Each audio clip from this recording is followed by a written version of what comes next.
Are you looking to take movie night to the next level?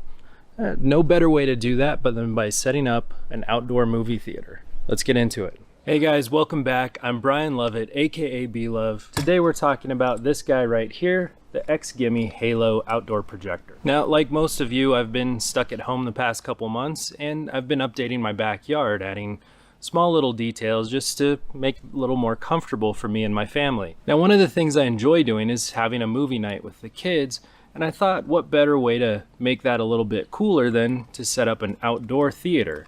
XGIMI has 3 different models of projectors, and you can use these both indoor and outdoor, so they're great for camping or using around the house, whatever you might want to do.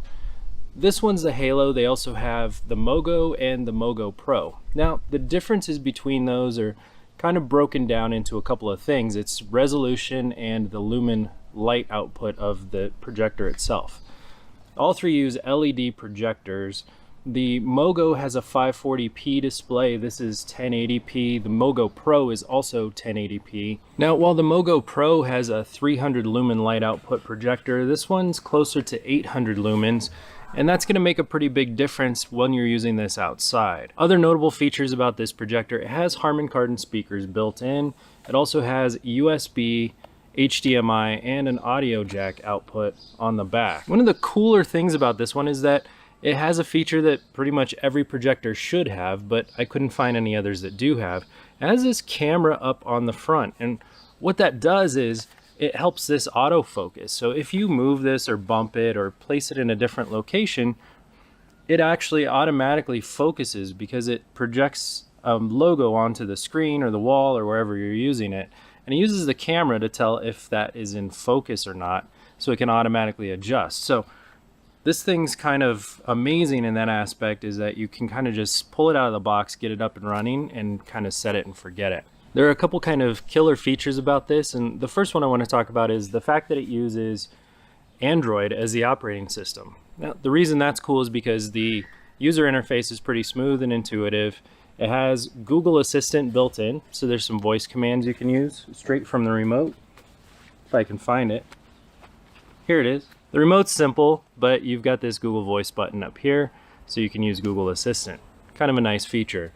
The other cool stuff is you can download thousands of apps from the Play Store, and so this can actually, you could throw games on here. The other cool thing about this projector, and probably the biggest reason I bought this, is you might notice that there's no wires. This has a 17,100 milliamp hour battery built right into it.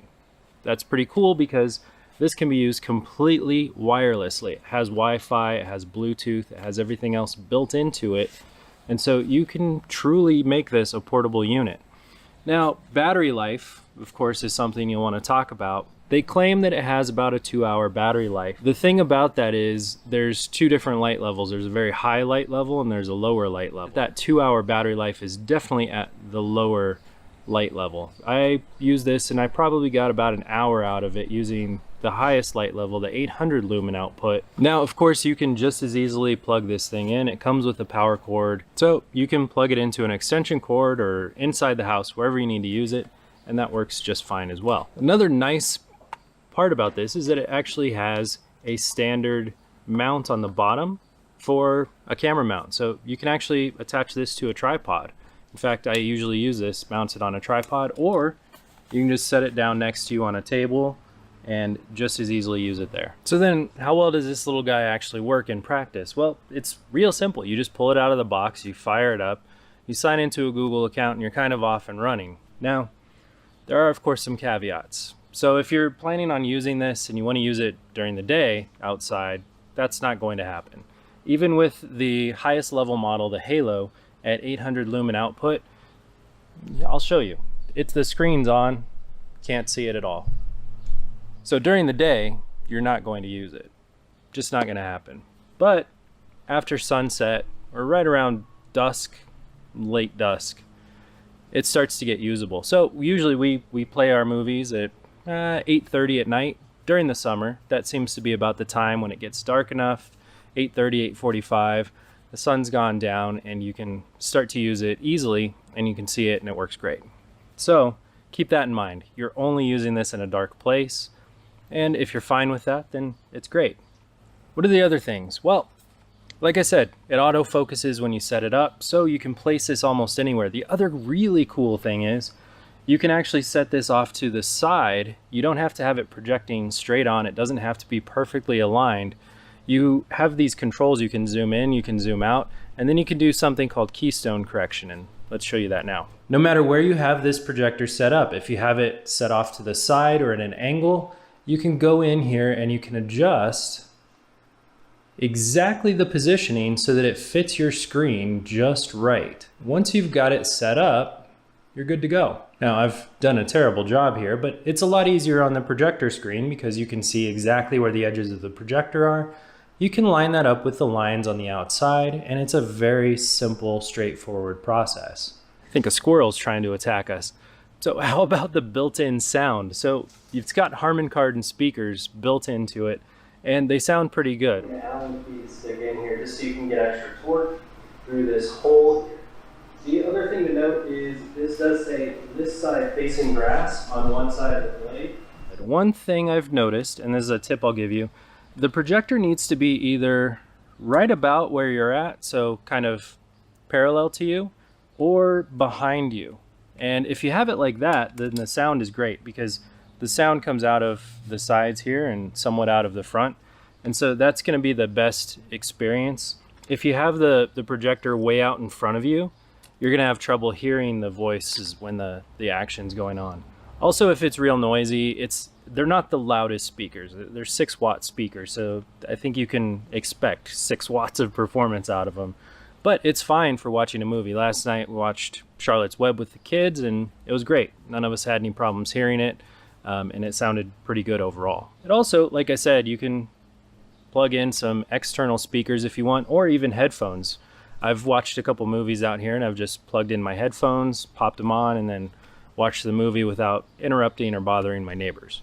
So then what are the cons? Well, I think the battery life could be better. One of the things I noticed is that you can't really watch a full feature-length film on this and have it at the bright output that you'd hope for. So that's one thing. I did end up using an extension cord most of the time when I use it outdoors, which kind of defeats the kind of coolness of having this wireless, but it's still pretty cool. And for shorter movies, or if you don't need the highest level of light output, it's fine. It works great. And that brings us into the apps. This is probably the biggest pro, and there's a minor con that we'll talk about with that too. It's more of a nuisance than anything. Being Android, it's great because, again, you've got this whole host of thousands of apps from the Play Store. So I've got Amazon Prime Video bundled with it, built in. Cool, that works great. I've got YouTube, that works great. You've got TED Talks, a few other things. I was able to load the Plex app and connect to my Plex server wirelessly over Wi-Fi, which is great because then I can stream movies and music and everything else that I have set up on Plex from pretty much anywhere. I have Wi-Fi coverage in my backyard, and the Wi-Fi streaming capabilities of this have been phenomenal. I love it. The one downside to this is that this device is not certified for Netflix. It's kind of a big deal. So the Netflix app simply will not work on the device, but fortunately, there's a workaround, as there often is with tech. So you can download what's called an APK. It's basically the Java code that they compile and make into an app. You can download that onto a USB device, and fortunately, since this has USB built into it, you can use a piece of software that you can download from the Play Store called Kodi, K-O-D-I, and you can simply sideload the Netflix app onto this. Someone has made a modified version that works perfectly on this. It has good user interface, good navigation, and I haven't found anything that doesn't work in that.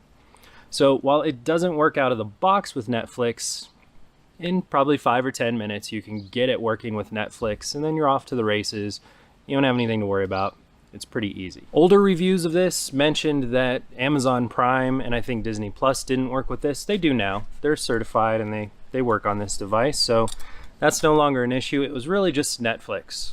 And so I've had a lot of issues with Netflix lately, if you haven't noticed. My last review of the Sonos Arc soundbar, well, Netflix on my TV is also an issue there. They haven't certified it for Atmos support, even though it's a widely used TCL 6 Series TV. And so, Netflix, what are you doing? This is disappointed dad face. Overall, I'm pretty happy. Let me know in the comments below if you have any questions about these projectors, or you have any suggestions for perhaps a better projector. As always, this is not a paid review. I was not given these devices. I paid for them with my own money. So this is my honest opinion, and that's what you can expect from me when you watch my reviews. Till next time, everyone, thank you so much.